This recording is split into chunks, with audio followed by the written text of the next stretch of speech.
Hello, how is everyone doing today? Hopefully, we have no audio issues this time.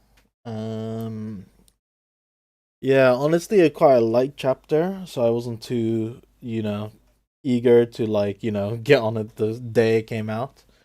But a couple of days have passed, and yeah, I think it's definitely something we can dig into now. Hope everyone's enjoying their weekends and have some really fun New Year plans.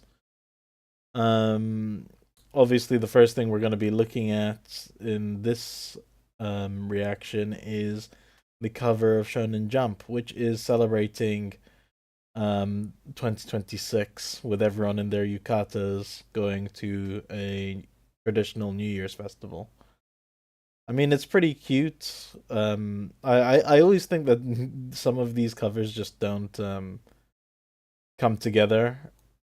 They're not very cohesive art style wise. Particularly the blue box character here, I don't think matches the rest. And Luffy's ears, I have no idea what's going on there. But yeah, it's a cute cover. There's not too much to say about it. Just a New Year's party and everyone's invited. So yeah, I think this is going to be a pretty mellow stream. I'm doing this much later than I usually do, but things are hectic around the holidays. The Oda note this week is pretty much nothing. It's my appreciation for Amy Winehouse has grown since I saw her movie Back to Black and learned more about the meaning behind her lyrics. So I assume Amy Winehouse is one of the various musicians who Oda listens to while drawing. He must have like countless hours to listen while drawing. I wonder if he wears headphones or if he subjects his assistance to whatever he's listening to. Honestly, I could see it going either way. So yeah, our cover story, or in this case, cover request.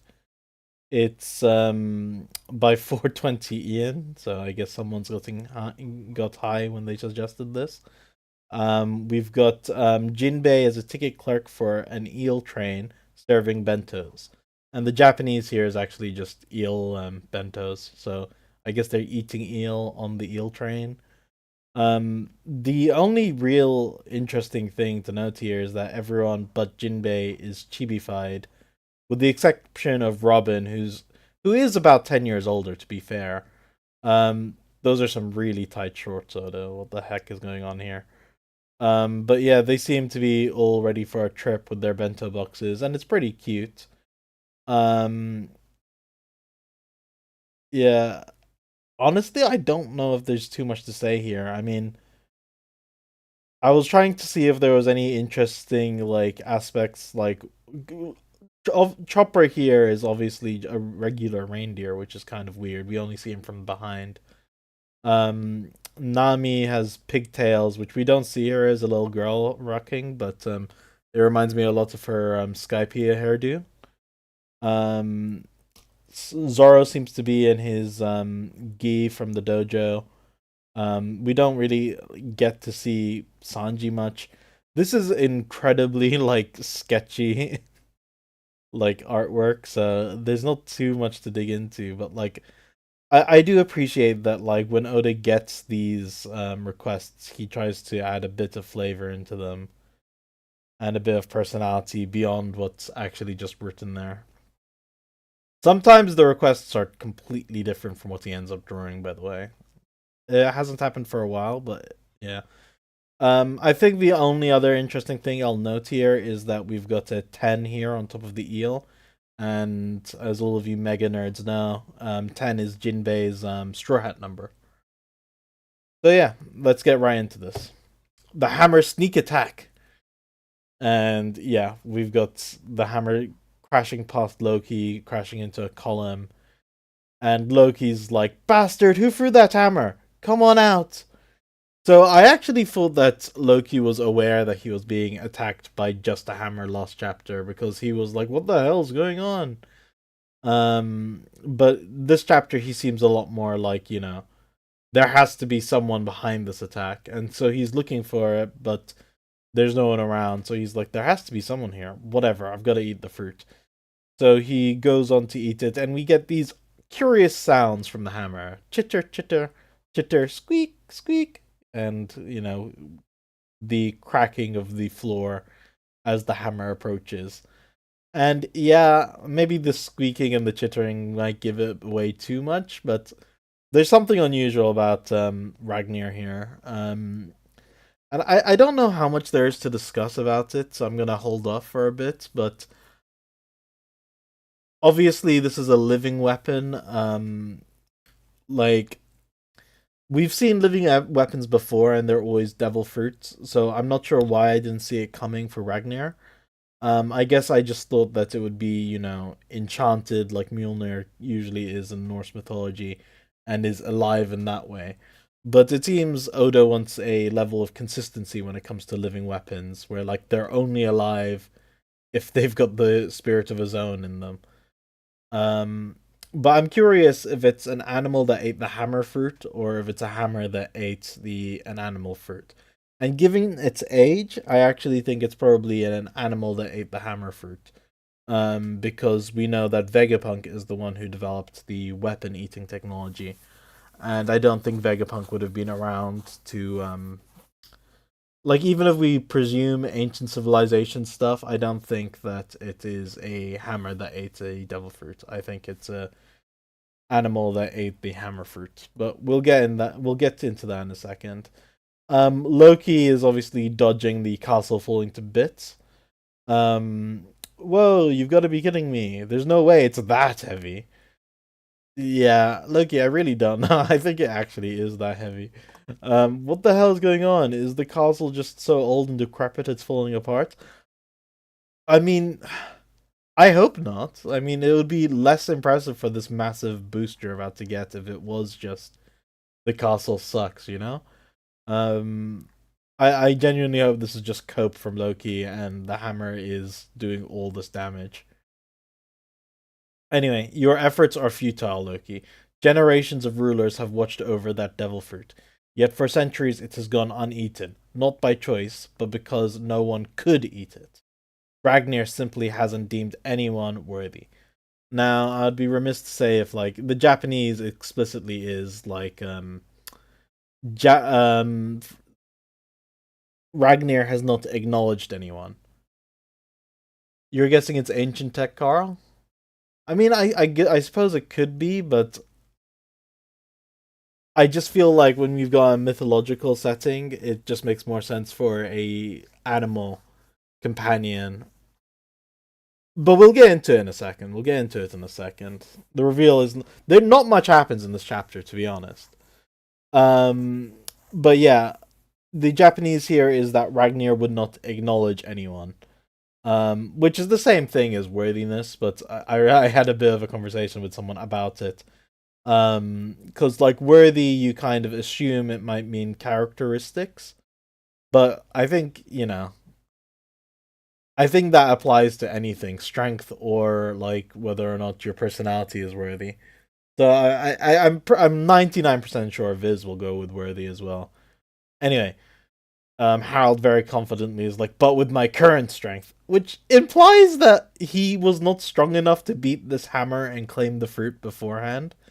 So, like, in power scaling terms, are we to, like, believe that this hammer beats out, like, friggin' everyone? Like, Harold is meant to be on the level of rocks, right? So, like, this hammer is probably above rocks, above Roger. It might be, like, top three characters in the verse. It's pretty damn funny. Like, unless he never genuinely tried to get the fruit before because it wasn't worth the risk to his life or the risks to the castle. The only way I can read it is that this hammer was so far beyond Harold that he had no chance until he got this emu boost, which is just hilarious. Um I just feel like Oda's on a mission to send every power scaler into cardiac arrest before the end of the year. Anyway, we've got Gyaban cutting off Harold's legs. I think this is the second time they've done that. Those wounds are already causing him a lot of pain. His healing abilities are struggling to keep up. Don't let up, and he'll eventually be driven into a corner. Folks like him are weak to Conqueror's Haki coating. Yaban!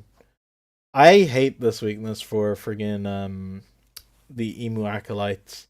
I just feel like it's the same thing as the mass stuff we had at the end of God Valley. It's just like, what if we hit him, but harder? Like, yeah, okay. Why would you not be using Conqueror's coating if you have it, right? And does this mean that like Luffy's haki was insufficient in Egghead when he was fighting the Gorosei to dispel whatever Emu was doing to them? Because obviously they were dispelled by the haki nut at the end of the arc.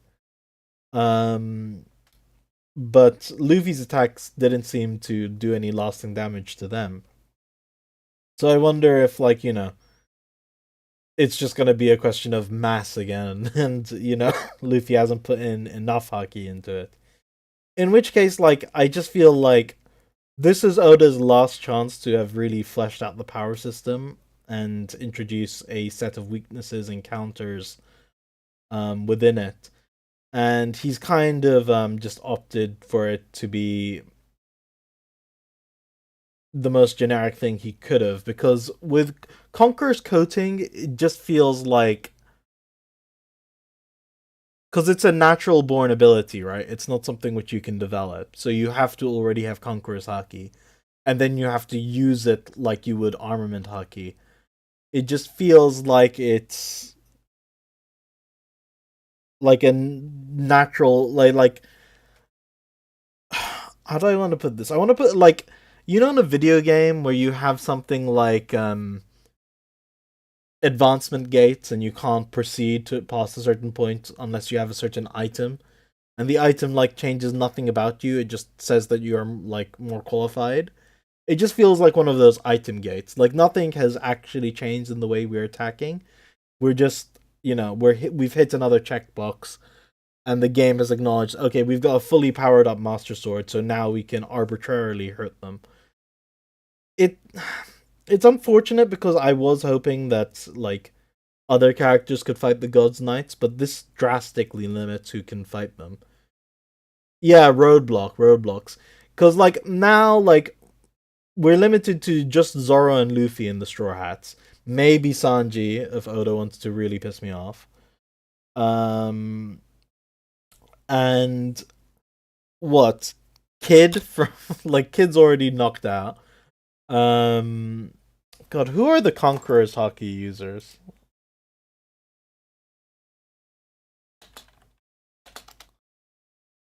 This is a quick way to get depressed, to look up who the Conqueror's Haki is in One Piece.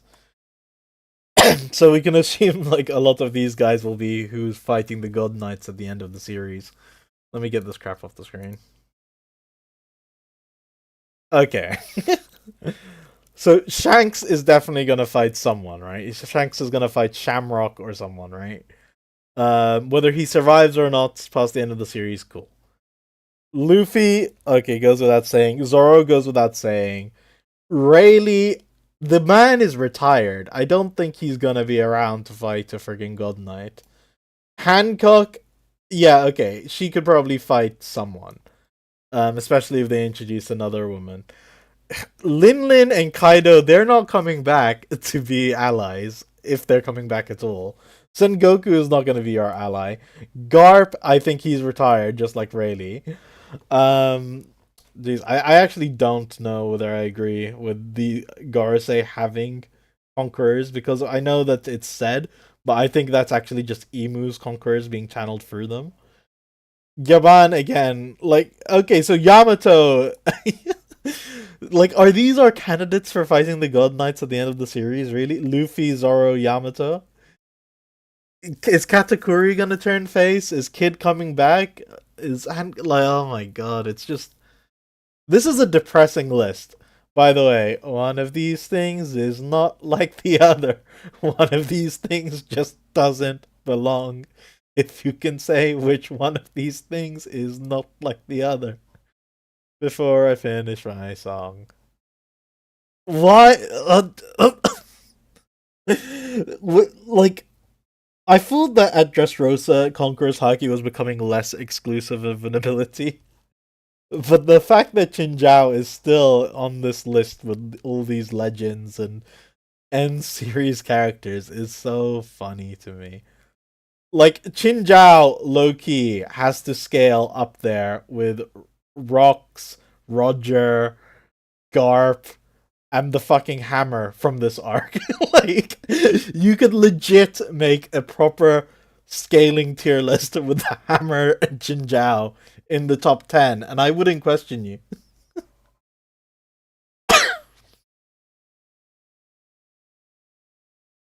Hey, thanks for tuning in, Aisha. Usopp Bros, it's coming. Yamato, please no. Chinjiao pushes rocks to high diff. Oh my goodness gracious me. Genuinely, if Chinjiao did his headbutt against the hammer, do you think that that would have made him worthy of Ragnar? Because Chinjiao's headbutt can split a continent, right?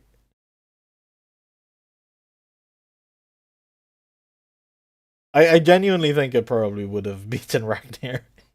Or at least earned Ragnar's respect. But then again, I might not be thinking in scales of giants. Oda has done a terrible job of, like, showing the scale of a giant. Like, these two, right? Like, have you guys ever seen the Dory Broggy cover page?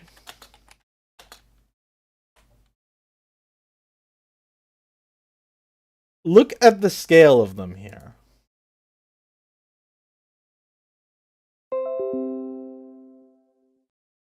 The scale of these giants, right? Like, Nami is the size of Broggy's finger, right? There is no, like, it just never feels like that in Egghead or Elbaf. That's because Harold is meant to, like, be twice as tall as Dory and Broggy, right? Because he's an ancient giant. They just never feel like they actually are as tall as they're meant to be. Hey Jim, how are you doing? Chinjiao, Chinjiao has Yeah, Chinjiao has Conqueror's Haki. It's hilarious, Bleep. Um, he's one of the very few. Him, Rayleigh, Sengoku, Garp, all the legends of the old age. Of the dead characters, we can also add Newgate, Ace allegedly, Odin, Harold, Zebek, and Roger, and yeah, obviously Joy Boy. I can't. I've completely forgot that these two filler characters have it too. Douglas Bullet, who's meant to be from the Roger crew. Anyone notice how Bullets was mysteriously missing from all of these flashbacks to God Valley and stuff? I actually want to comb back and see if Bullets in any backgrounds or something. It is a short list, you know. I actually was, like, thinking about clowning on Oda for, like, how like diluted it's become, but honestly, now that you look at it, I mean, who here doesn't deserve it? I mean, the only one I could possibly point to is Chinjiao. Like, I have questions about some of the Gorosei, whether it's their own power or not. But Chinjiao's the only one I would point to who, like, raises a question mark. Because the rest of them, like, you know, they seem pretty natural. Obviously, I'm not super happy with how Kid's been used in the series. I think as a rival character, Kid never really had his time in the sun, you know? He just I don't know. I feel like Kid was meant to be much more than he ended up being, but he just came so late into the series that he could never be more than a glorified like jobber to hype up the next part of the story. Yeah, honestly, it could have like you know what though? Like people say this stuff about like Super Saiyan, right? Like Super Saiyan got diluted by the end of the series and all that as well. But again, there's only 5 people who could do that by the end of Dragon Ball. Um, so I actually think people might be too harsh on this kind of thing. I honestly want Sanji to invent a new way of hurting the God Knights, maybe by the power of science. That would be really cool if he has to embrace more of his heritage via Germa Double Six. Um, simply, I just when it comes to Conqueror's Haki, I think it's cool because it's less of a statement of power, right, and more of a statement of personality. That's what I kind of see it as. Like when someone has Conqueror's Haki, it means that they have a dream and the potential to do something that can change the world, change the fate of many, right? Like Luffy wants to be Pirate King, that will change the world. Zoro, world's greatest swordsman. Kaido wants to make a world where people are, where the mightiest, blah blah blah. I feel like if you have Conqueror's Haki, it should be someone with the weight of personality that could change the world and change the fates of others, right? Like whether it's fated or just natural, like they have that capacity to do that. And that's why you don't typically have so many conquerors under one crew, because typically a conqueror would want to make their own ambitions come true. So my issue is if we make everyone in a crew a conqueror, they should have a bunch of infighting like the Rocks Pirates, or else it just doesn't make sense. Like when I say it should be more about personality than power, Haki itself as a power system is it literally means willpower basically. And all we're saying is when two characters are clashing in Haki, we're saying that their wills are clashing, and whoever's will is stronger, they're the one who's ultimately going to win. And that's the way every fight in One Piece has worked even before Haki was invented.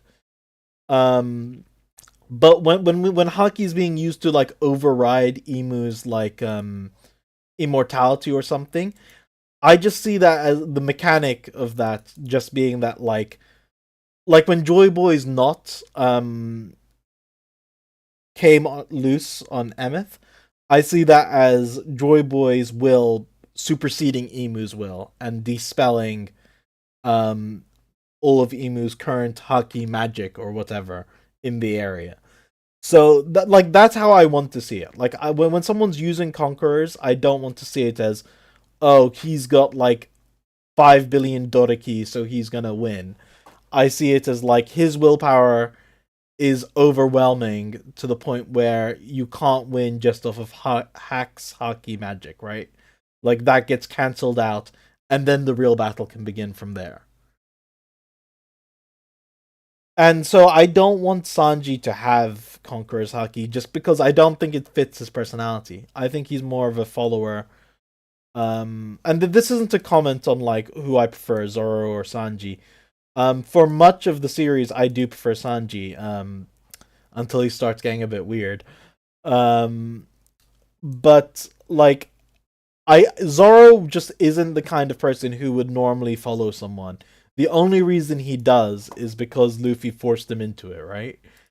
Like it was his life or it was life or death for Zoro. He had no choice. Like that's one of the worst changes in the One Piece live action show when they have Luffy be like, he unties Zoro and is like, I'm not gonna force you.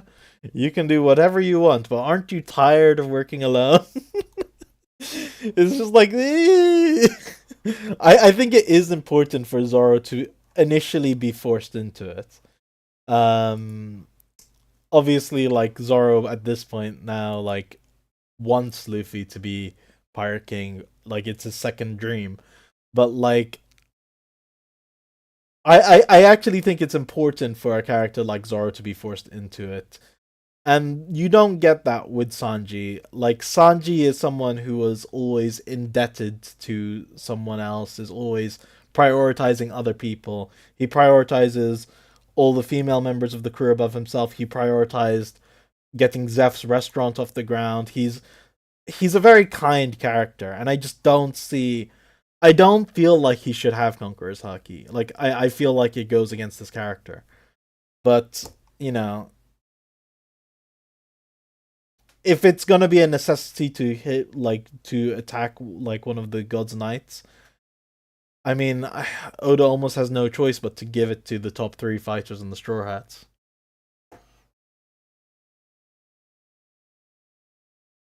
I guess because the crew each have the distinctive goals, their wills won't clash.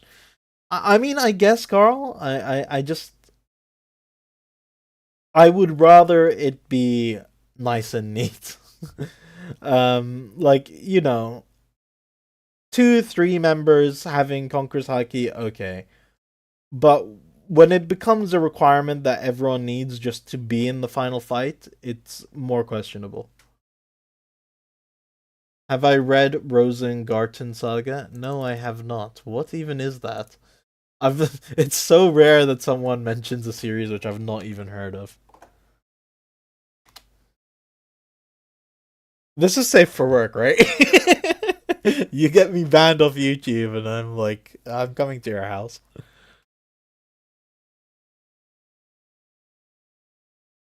And this looks friggin' metal as anything.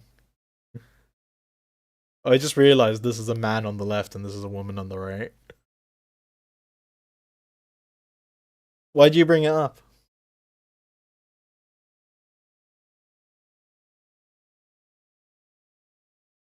I'll have to look into it later. Stop? Okay, stop. Okay. It's not safe for work. Oops. Um, no one clip that and send it to the YouTube overlords, please. Let's just get back into One Piece. Our safe for work, happy go lucky pirate manga where no one gets maimed or abused.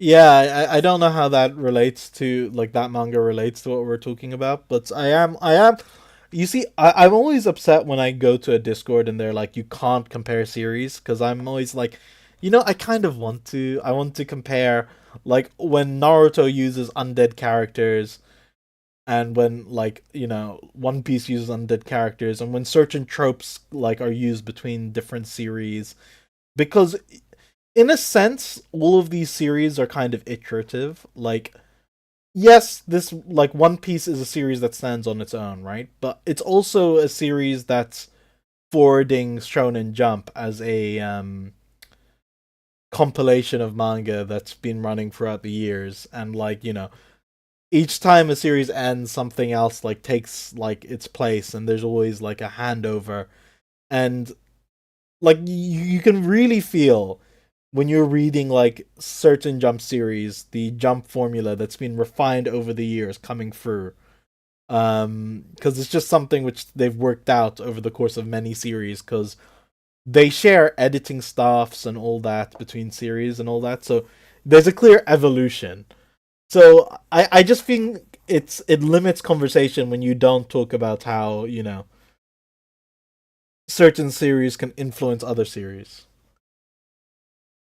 Rule one of streaming: always search off camera. I am a pretty new streamer, okay, Carl? Okay, I think we should get on with One Piece because I am rambling right now. So yeah, Yaban, you dare oppose me? You bet. We can't just let you run wild just because you've gone crazy.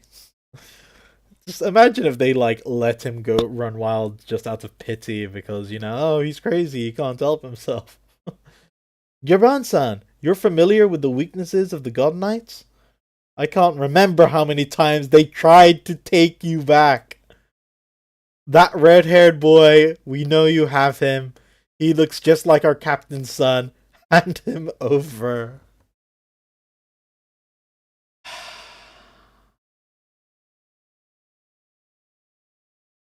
Guys, can I get an F in chat for the Gods Knights?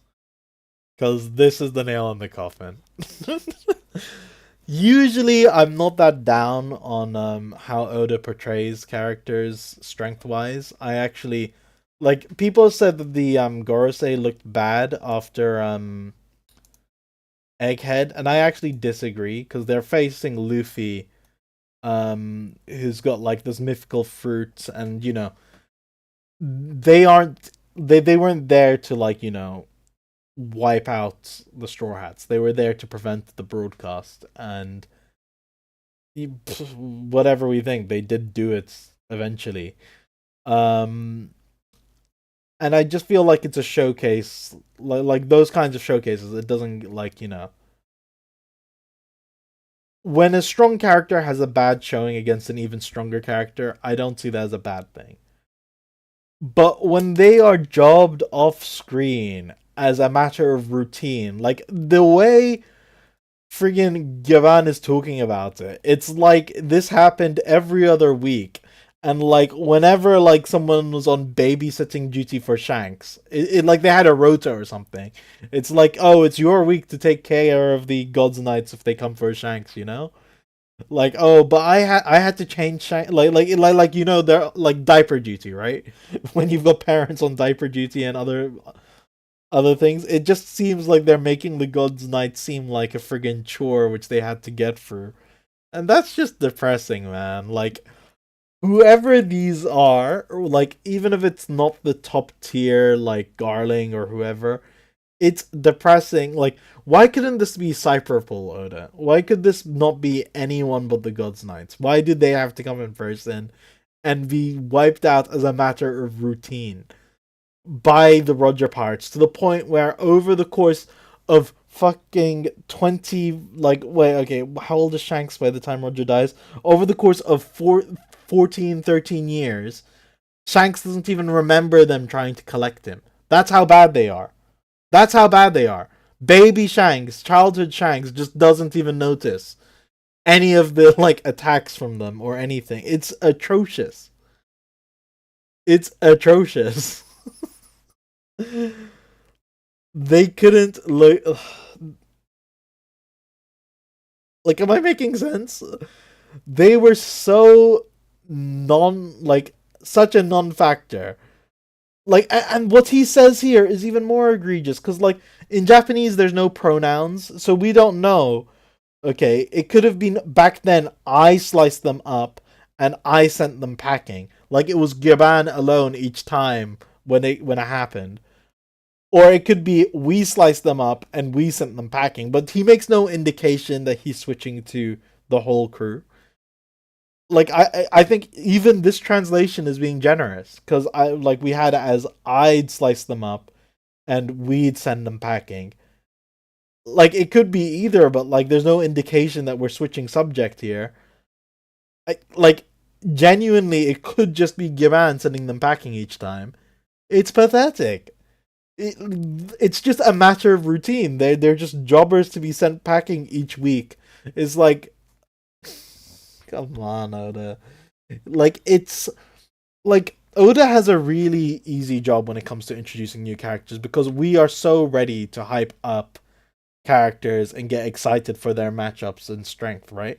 Like all he needs to do is do a silhouette, not show them for 100 chapters, and the community has hyped up their strength in their minds and like has come up with a bunch of ideas about why they couldn't have affected the story before now.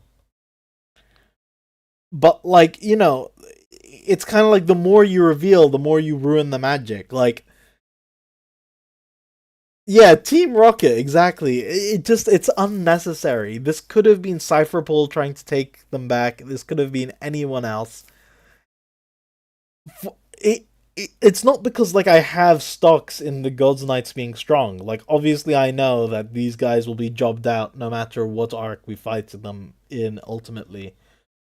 But you want to create some level of tension for the final arc because Friggin', we know half the Marines are turning good. We know Kobe, we know Smoker, we know Fujitora. They're not gonna stay as, like, even if they're not like teaming up with Luffy, they're not gonna be like helping the Marines commit genocide. We know that certain nations like Skypiea, Elbaf, Wano, like Dressrosa are a lock for the Straw Hat side.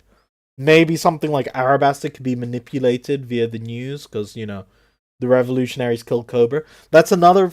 We've got the revolutionaries, we've got the Shanks crew, we probably have Cross Guild, and all the world government has are the Gods Knights, the Marines who won't turn good, like Akainu, um, and the Gorosei, and I guess the Seraphim.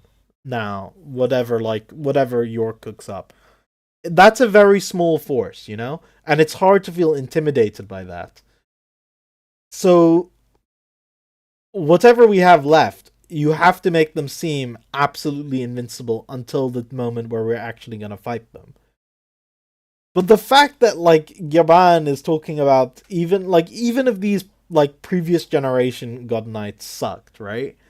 It's just why? I just feel like this is needlessly shooting the story in the foot here. This upset me, but like whatever. Oh yeah, Summers did mention something like that. It's not even just like because Summers is like he's been a God Knight since God Valley, so it's not like only the new ones or the scrubs. Like Summers was someone who fought Rayleigh. Those were the days. Frankly, it's surprising that a fighting force like that originates from the Holy Land. Most celestial dragons are useless. And then Shanks follows that up with, those guys consider themselves divine, living sedentary lives and keeping clear of our world. Meanwhile, my life is always giving me the chills. So he's drawing a comparison between himself and the average celestial dragon. By the way, this sword stance from Shanks is so weird. You can call that fate. So yeah, I mean, I guess. Gibran-san, I want to save Harold. But you're the one who told me how hopeless it is once you become a Knight of God. I'm afraid Loki's our best bet. I want to know what happens to these two between this scene and the next time, because I'm pretty sure they disappear.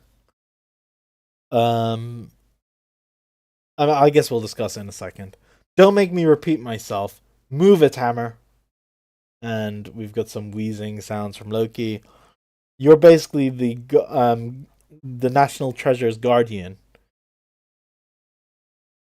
How can you even move? What is going on? I'm so done. Like I'm so over this, and he like smashes his hammer on it. But that's enough to give Ragnar a bump on the head, and Ragnar is revealed to be this SpongeBob-looking chipmunk, which is pretty damn funny. I'm pretty sure there's a Pokemon that looks just like this, actually.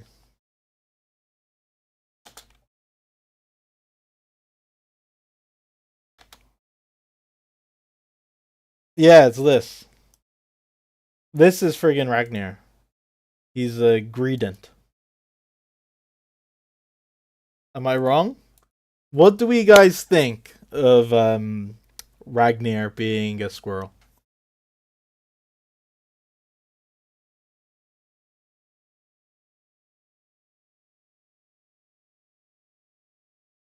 Because I've got mixed thoughts on it. I'm glad that the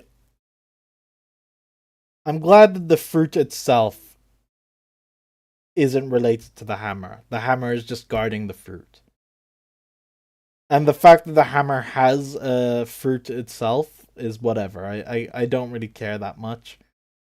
It does further those princess comparisons for Loki. Like he's a bit more of a Disney princess. Like now he has a squirrel to sing to. Um, you love it, peak One Piece shenanigans. Do you think he is a squirrel that ate the hammer fruit or a hammer that ate the squirrel fruit? Because I'm locking in on the he's a squirrel that ate the hammer fruit. But it is kind of funny that like this kind of explains how Loki probably stayed alive while being chained up there. Like Ragnar probably switched to squirrel mode, got some food for him, and came back, and then switched back to hammer mode, and no one could move him.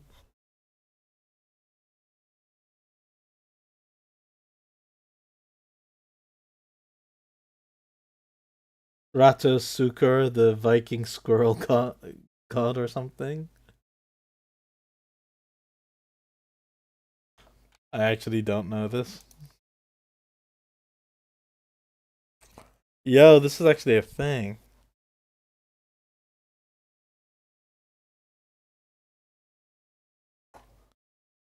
Wait, he appears in God of War Ragnarok? That's awesome. I'm surprised they didn't make a reference to this in that one Marvel film where he meets the Guardians of the Galaxy. Because I guess the raccoon kind of looks like a squirrel, right?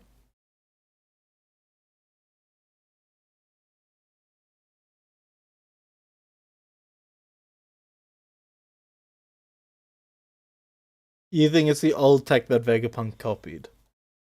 I can see it. Honestly, I don't mind the design too much. I'm glad that we're still getting a unique fruit for Loki, though. I'm glad it's not just the hammer or the ability to use the hammer. Um, I am curious what the fruit is, though. We'll discuss that in a second. But I mean, regardless of whether or not it's a squirrel or a hammer that ate the fruit, um, friggin', it's got a long ass lifespan. We can say that much. Be gone! How are we supposed to end this? Well, honestly, I've never fought one who has Conqueror's Haki too.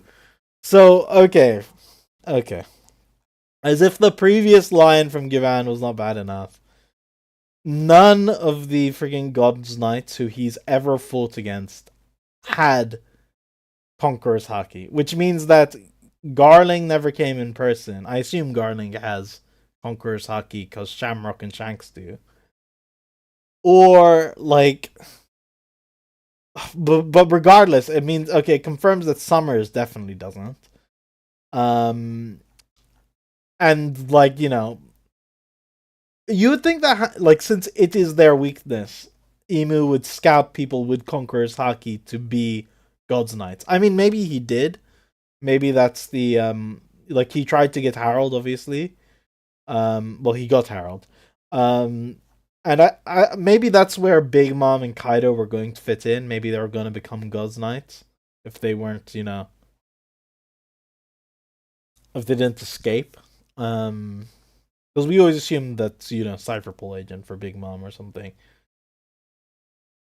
I mean, maybe that's just being a Conqueror's Haki user is that rare in universe. So it's a weakness not worth accounting for. But I'm just surprised we don't have more God's Knights who can use Conquerors. At least it's rare to the fact that like Giman has not encountered it before. Loki could be Night Dog. Carries the message from Night Dog. Where's it to Yggdrasil? Across Yggdrasil. Ooh. Let me look up an image of him.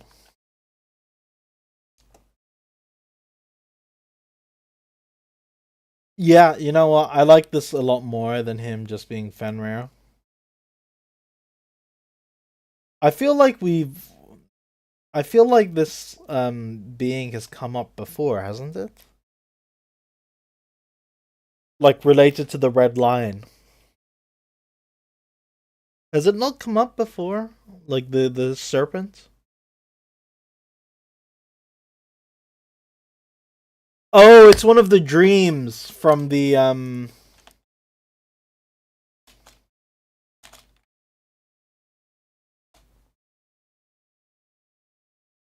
They're not gonna show it here, but like the children dreams in Elbaf.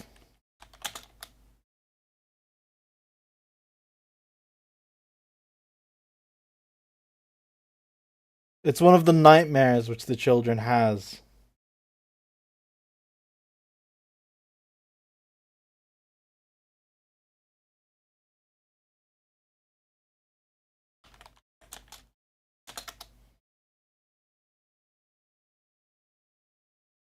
Yeah, yeah. It's that. It's one of these for sure.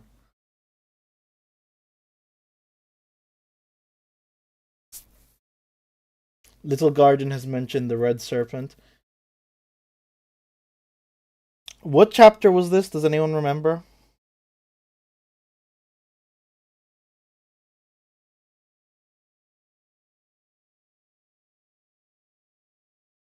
1142. Let's try finding it. They also talk about the serpent when they talk about the red line in the Ida flashback.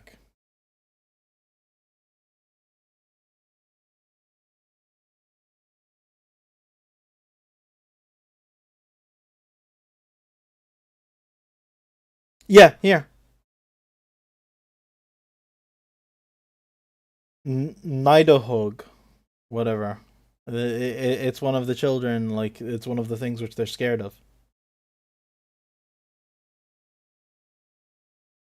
I assume it's that thing on the right. Nika's on the left, which is pretty funny. It would be so good if these things were literally as strong as their parent. That's a deep pull, Carl. Well done. I only remember it because I remember having to look it up before. Nicely done, nicely done. Anyway, when the flashback began,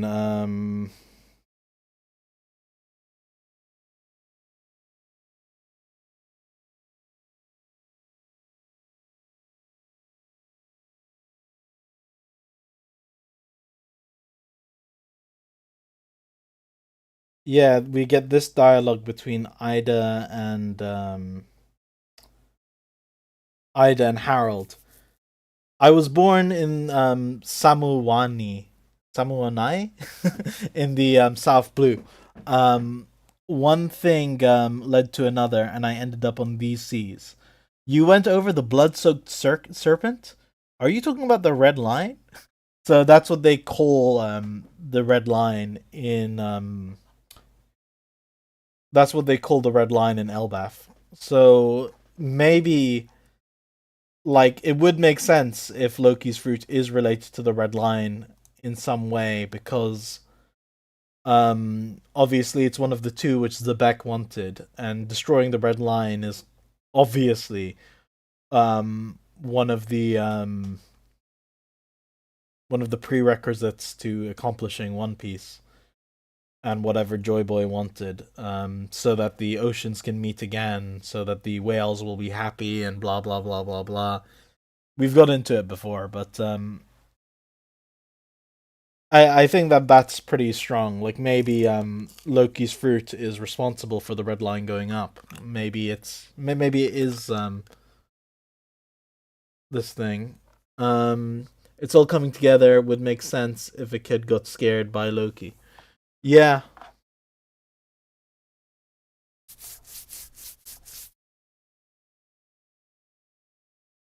God, I need Dexter in here because he's Scandinavian. He could correct me on all of my Viking pronunciations. You know what's especially jank? That it's like the Japanese English renditions of these Viking terms. Anyway, let's get back to it. Soldiers, stop Harold. We can't allow him to get his hands on the devil fruit. And we see the soldiers getting wiped out one by one by one, but they keep stabbing him, blah blah blah. Um Man, this logo on Harold's belt looks super familiar to me. I feel like it kind of looks like doesn't Frankie have the similar kind of thing on the Iron Pirate? Frankie. It's wait, was it called? It's called Frankie Shogun, isn't it?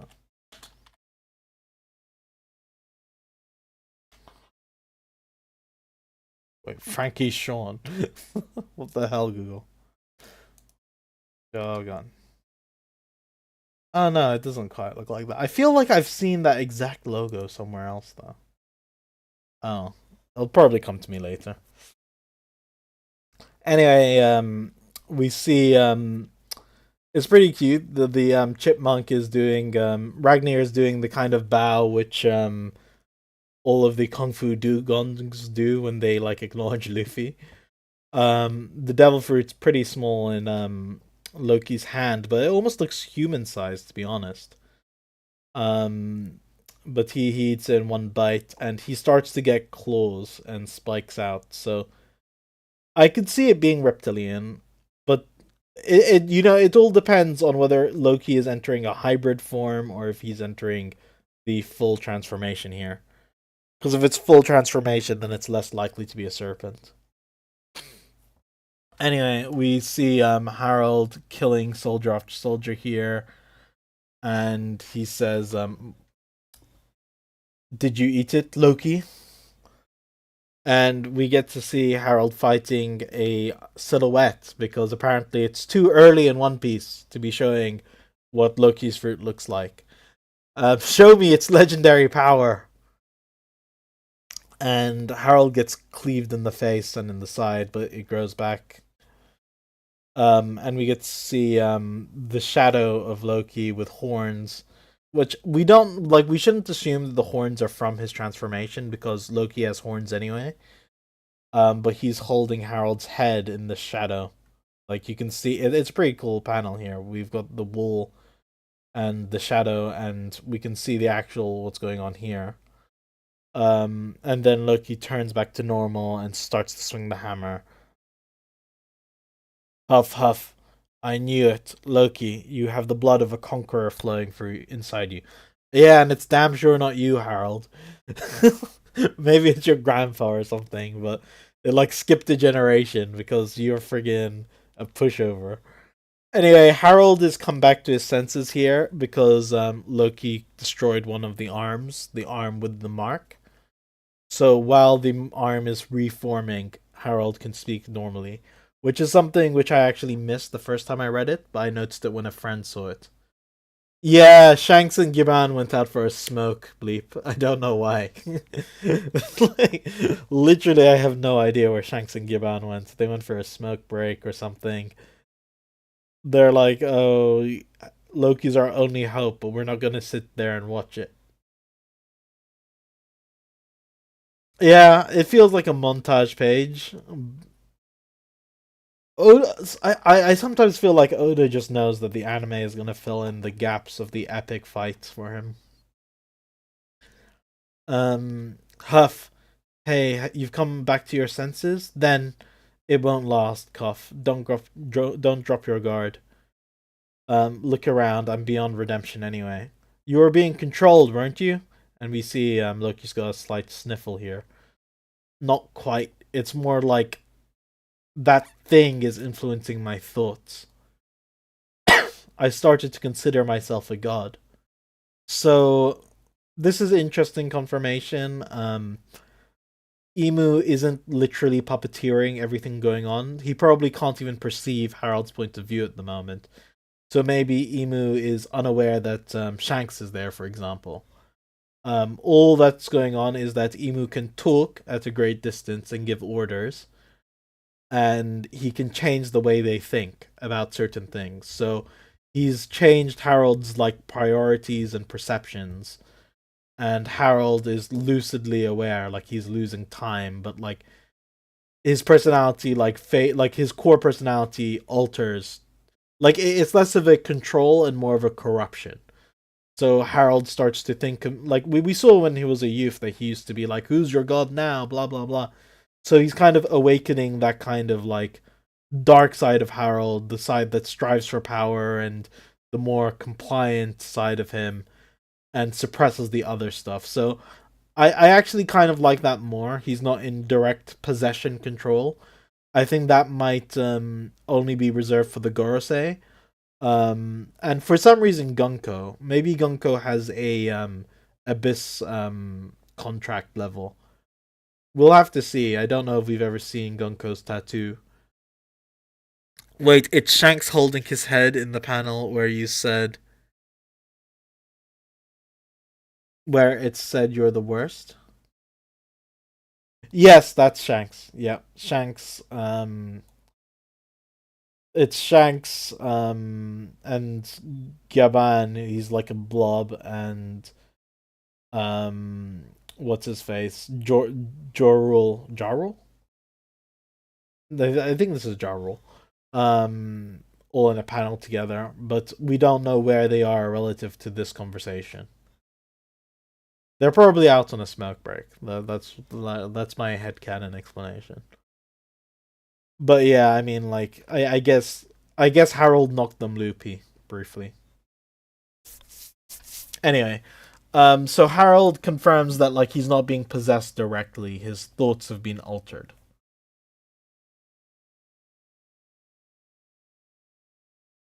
You get the idea, but it's not done great. I agree. Um, you have what it takes to lead Elbaf well. Try and get along with your brother, though. So he wants the brothers to be side by side as they bring Elbaf back. Um, you're the worst, you know that. Having your own son take your life. What kind of a father does that? One last thing, I almost forgot. I wanted to thank you about Ida. What are you? Burning down Alcohol Village didn't make her better, but I was touched by how much you loved her. And the arm has regrown at this point.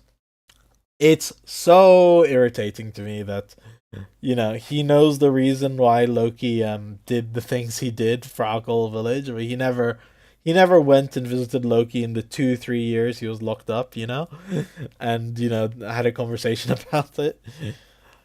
He's a very manly guy like Harold. He doesn't talk about his feelings too much. I whatever, Harold. I think Harold is my least favorite flashback inherited will character. It's not just his naivete. It's just like of all the flashback kings and stuff, I just feel like he had the best hand and he played the worst game. Like Riku really had no cards to play. He was completely fooled by Dofi. Um, Odin, you could say he was fooled, but like lives were on the line. Elbaf was not in any danger. He didn't need to do anything he did. He didn't need to raise his sons the way he did. He didn't need to turn down rocks. It's just like every single thing, Harold, like it's a tragedy, but every single thing he brought on himself. So I find like, later in the arc when we're gonna be like, doing things in Harold's name, I'm gonna find it a bit hard to be like, yeah, for Harold, you know? Maybe for Ida, but for Harold I feel sorry for like I feel like, oh man, this is tragic, but I also feel like this is the ending he chose. Hurry, it's taking me over again. I'll never forgive you for making me do all the dirty work here. I love you too. And we get the fizz and then zap, and a giant lightning bolt hits Harold at the same time Loki takes his massive swing, completely disintegrating him. Loki, my dear son, the only thing that really matters is securing Elbaf's future. These are two separate flashbacks, by the way. Loki, my dear son, and then Gap. The only thing that matters is securing Elbaf's future. And as this is going on, snow is breaking out over Elbaf, which is just like when Ida died. Snow broke out. And the children are playing at the school which Harold set up. And only memories lost as the tagline. And the only thing which I want to really comment on before I talk about overall chapter reflection is the title, because the title is something of an enigma. Contradictions. This could be translated as reverse or opposite or contrary. in Japanese, and it could refer to a few things. Like it could refer to the contrary nature of Ragnir, how it's both alive and inanimate, how it's a hammer swinging itself, and how that just doesn't make sense. It could refer to Harold as he describes what it's like to be reversed by Emu, how it's corrupting his way of thinking.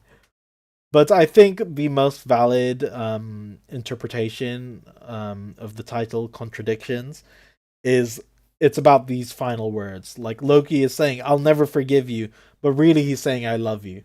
Like it's hard for him because he loves Harold so much. And we've got the contrary final words of like, "I'll never forgive you," and "I love you too."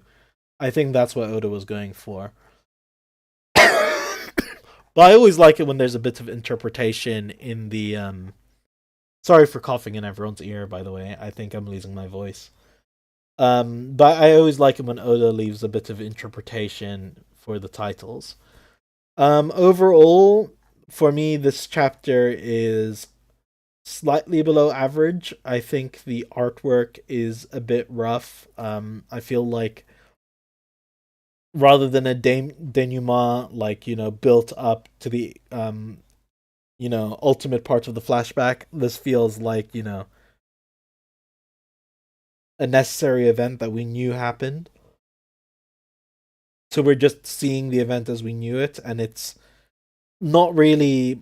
There's no real curveballs here other than the squirrel transformation. Um, it's pretty straightforward. The tragedy of Harold's life had already played out, and that's when Rox died. To be honest, um, all of this has just been a very long epilogue, in my opinion. So, well, I think it's executed well enough, and I really like these final moments.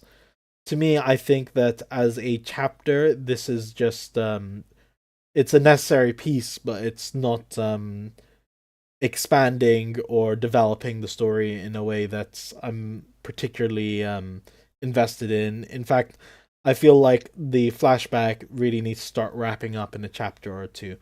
So ultimately, I think it's a good chapter. I just see it as a necessary chain in the link. So for me, it's going to get around a 5 out of 10, which is not a bad score. 5 is the average score. Anything below 5 is poorly done, and anything above 5, you start to get into great and amazing territory.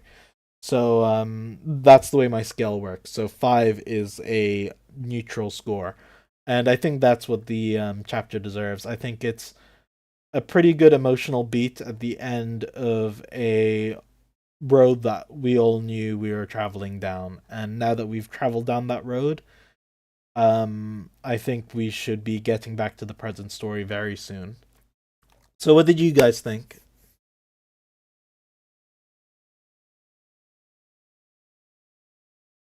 Yeah, weekly it's just a bridge chapter. That's basically what I'm getting at. This is a bridge chapter, so I can't judge it as a standout chapter the way like 2 3 chapters ago we had an exceptional chapter that I was raving about for like 5 hours. This chapter it's just the transition point. So I'm not gonna be too harsh or too glazing about it. Does anyone else have any thoughts about the chapter?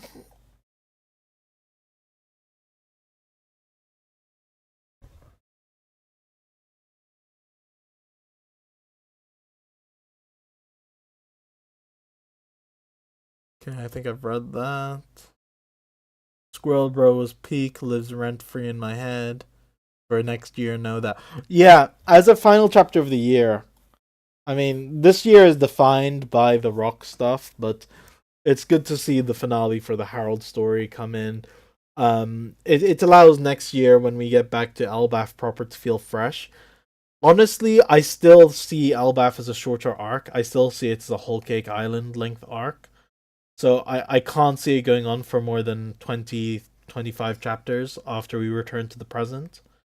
Maybe that's me being in the minority. But I just feel like we're already in the final battle kind of era of Elbaf. Um, I do see there being quite a lengthy epilogue though. Especially if we get the VV stuff. So early next year should be a very exciting time for One Piece fans, I think. You're seeing it as a mid chapter. That's fair. Squirrel raises the chapter to a 6. That's nice. Yeah, yeah, I think we're all on the same page. Yeah. As a final chapter of the year, I don't think it's anything to write home about, but I think it's been a good transition point, and I'm looking forward to getting back to Elbaf proper in 2026. I hope all of you will join me then. I'm going to continue to do these small scale streams just week to week, and I'm probably going to be working on some video essay kind of content as I get more time. And I hope you guys will check that out. If you liked it, if you like any of the stuff I do, please let me know. I can be contacted on Discord or just in the comments or whatever. But yeah, liking and sharing is, huge motivational boost. It's always nice to have people to bounce ideas off of. If anyone has any questions or anything regarding translation or anything, let me know. Usually I go pretty like surface level when it's a chapter like this. Because they like everything's pretty much as it says on the tin. There's not too much to really delve into here. But at the same time, even for chapters like this, it's fun to break it down. By the way, Sanji is prince but not king. Yeah, I agree. You hope it gets redrawn. Um, Hopefully one more chapter, maybe two, can expand on Loki's years at sea. I think we guarantee need to have at least one more to show Loki making the decision to keep Harold's legacy intact. We also need to see Shanks eventually bring down Loki and what like soured their relationship. I also kind of explicitly want a confirmation on who Mosa is and what Loki plans to do. Like I assume Loki was searching for the Gary La during this time, during the next 14 years, but let's see, this is 14 years ago and he gets locked up 6 years ago. So actually like he's only on the run for like I don't know, 8 years, maybe a little less. Like let's call it 7. Then he gets confronted and then he spends 6 years chained up. Yeah, I don't know. There's quite a lot. Yeah, I had a really good Christmas. Thanks. Hopefully I'm gonna have a good New Year's too. This last year has been the worst for me personally.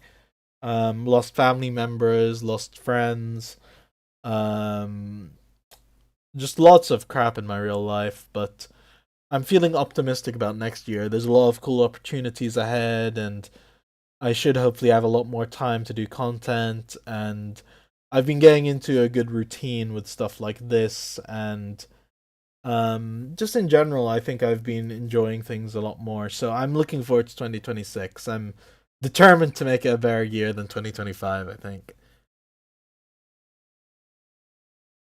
I hope all of you guys have a really solid Christmas and New Year's too.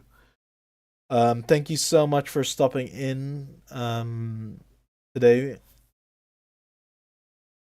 Thanks a lot, Bleep. And yeah, I'll definitely see you guys all next stream. So take care.